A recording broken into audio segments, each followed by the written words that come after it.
Hi there, it's Lucy Johnson here from FullyBookedFormula.com, where we work with fitness, health and wellness professionals that want to get more clients, make more money and dramatically improve the quality of their life in the next 3 to 6 months. And today's tip is about how to price your services and your products in the lead up to Christmas. So what a lot of people start asking me this time of year is, should I start discounting to get people in before Christmas? Because people are resisting me, they don't want to start to work with me until after Christmas and into the new year.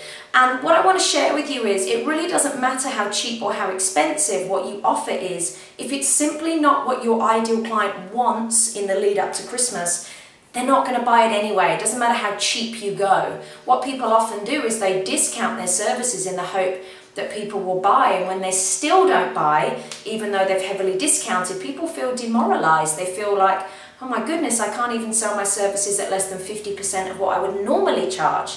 But that's really not what's going on. What's going on is you're not speaking to the conversation already going on in your ideal client's head.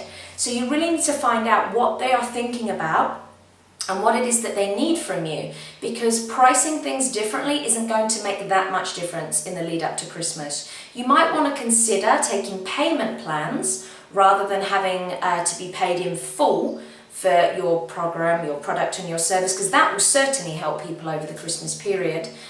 But it absolutely won't make a difference overall how expensive or how cheap something is if it's just not what they want. So things you want to think about in the run-up to Christmas usually are, people tend to have less time than they normally do. So you want to make your sessions and your classes and your protocols that you're doing with people shorter rather than longer. That's the first thing. People also struggle a lot to focus. They struggle a lot with thinking long term. So you want to do things in short and sweet blocks. Another thing you want to consider, if you really want people to buy your stuff before Christmas, regardless of the price, is you want to play on the fact that they want to be feeling good for Christmas. They want to be in good shape for Christmas. So make sure that that's very apparent and that they're not embarking on this big new fitness, health and wellness regime. They're simply embarking on something that's going to get them into good shape in the lead up to kind of the holiday season.